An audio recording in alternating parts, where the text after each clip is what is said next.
Hello बच्चों, स्वागत है आप सभी का हमारे इस डिजिटल प्लेटफॉर्म पर।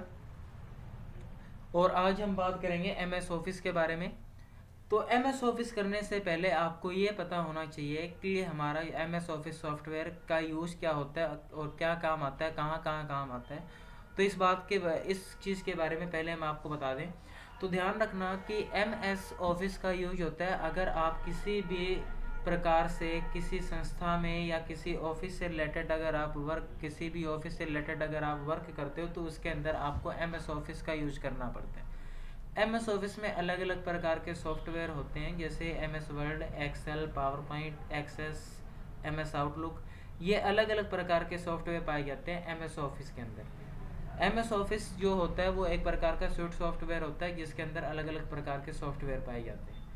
तो हम सबसे पहले जो डिस्कशन करेंगे वो किस पे करेंगे, सब हम बात करेंगे एमएस ऑफिस के सॉफ्टवेयर एमएस वर्ड में।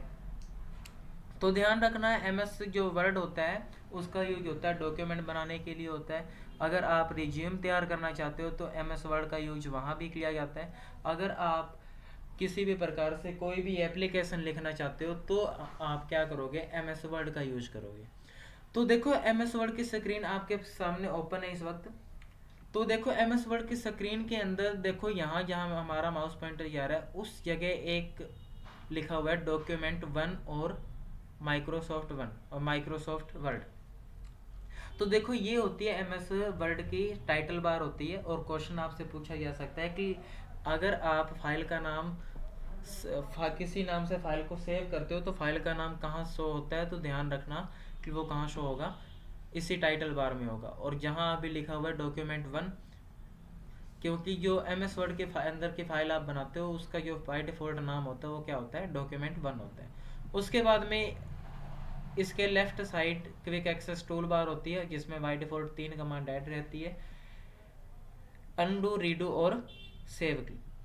तो देखो यहाँ पर अनडू, रीडू और सेव की 3 कमांड बाय डिफॉल्ट रूप से ऐड है। अगर आप नई कमांड ऐड करना चाहते हो तो यहाँ पर ऐड कर सकते हो। जैसे एग्जांपल के लिए हमने क्या कर दिया, न्यू कमांड को ऐड कर दिया। उसके बाद में उसके नीचे दिखाई देते हैं मेन्यू। मेन्यू इसके अंदर बाय डिफॉल्ट 8 प्रकार के होते हैं। उसके नीचे रिबन बार होगी, उसके नीचे रोलर बार। रोलर बार 2 प्रकार की होती है, एक होती है वर्टिकल और एक होती है हॉरिजॉन्टल। उसके बाद में वर्किंग एरिया आता है और उसके बाद में आपकी आएगी स्टेटस बार जिसमें अपने माइक्रोसॉफ्ट वर्ड का स्टेटस शो होता है। और इसके बाद राइट साइड में आपको दिखाई दे रही होगी स्क्रॉल बार। अगर आपका डॉक्यूमेंट बड़ा या छोटे, अगर आपका डॉक्यूमेंट थोड़ा सा पेज का साइज में बड़ा होता है तो आप उसको ऊपर नीचे करके देख सकते हो। और उसके बाद में आपको यहाँ एक ऑप्शन दिखाई देता है, ये आता है अपना जूम स्लाइडर। जितना भी आपको जूम साइज बढ़ाना हो आप बढ़ा सकते हो। वैसे मैक्सिमम इसका 500% आप बढ़ा सकते हो, बाई डिफ़ॉल्ट 100 होता है और मिनिमम 10% होता है। तो बात करते हैं हम सबसे पहले फर्स्ट मेन्यू है इसमें जो कि है फाइल मेन्यू। तो देखो फाइल मेन्यू के अंदर अलग अलग प्रकार की कमांड पाई जाती है, जैसे save, save as, open, close, information, recent, new, print या सेव एंड सेंड ऑप्शन। तो ये अलग अलग प्रकार के इसके अंदर फाइल मेन्यू के अंदर कमांड होती है। अगर आपको किसी भी प्रकार से फाइल से रिलेटेड कोई भी वर्क करना है तो आप फाइल मेन्यू का यूज कर सकते हो।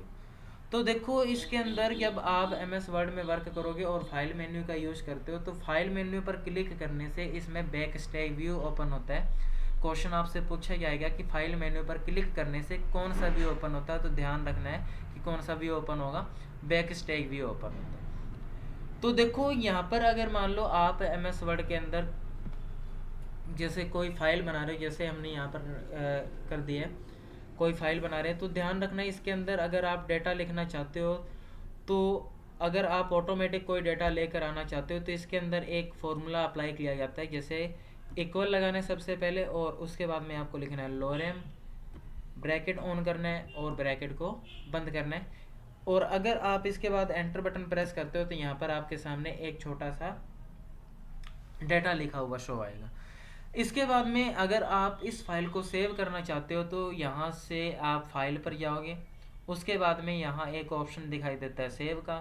उसके बाद में आपसे लोकेशन पूछी जाएगी कि आपको ये फाइल सेव कहाँ करनी है।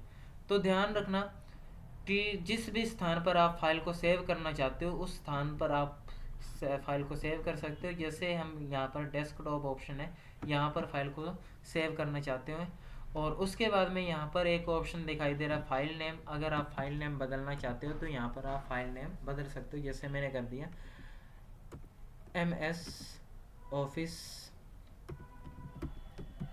स्पेशल।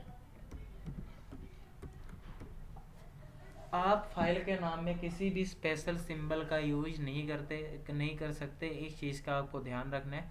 और फाइल के नाम में मैक्सिमम 256 कैरेक्टर होंगे। और इसके बाद में देखो यहाँ एक ऑप्शन दिखाई दे रहा है सेव का, और यहाँ से हम फाइल को क्या कर देंगे, सेव।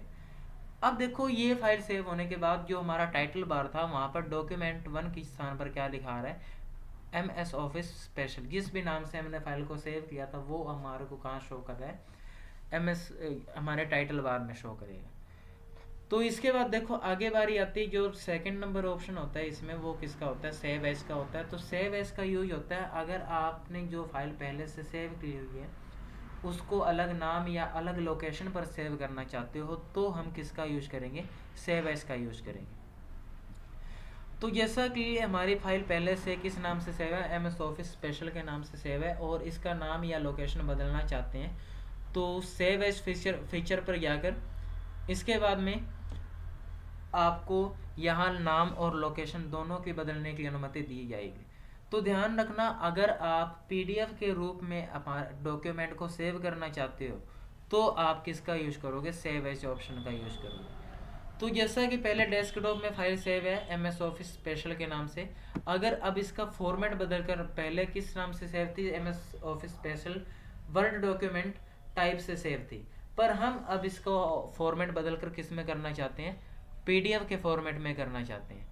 तो यहाँ पर देखो तीसरा नंबर ऑप्शन दिखाई देगा PDF का, यहाँ से हम PDF में इसको सेव कर सकते हैं। और इसके बाद में सेव ऑप्शन पर क्लिक करोगे तो आपकी जो फाइल है वो क्या हो जाएगी, सेव हो जाएगी। आज के क्लास में हम इतना ही पढ़ेंगे, बाकी पढ़ेंगे हम नेक्स्ट क्लास में। तो हमारी वीडियो आगे से आगे शेयर ज़रूर करें। धन्यवाद सभी बच्चों का। थारी कर और कौन है शेयर करना है हमारी वीडियो सबसे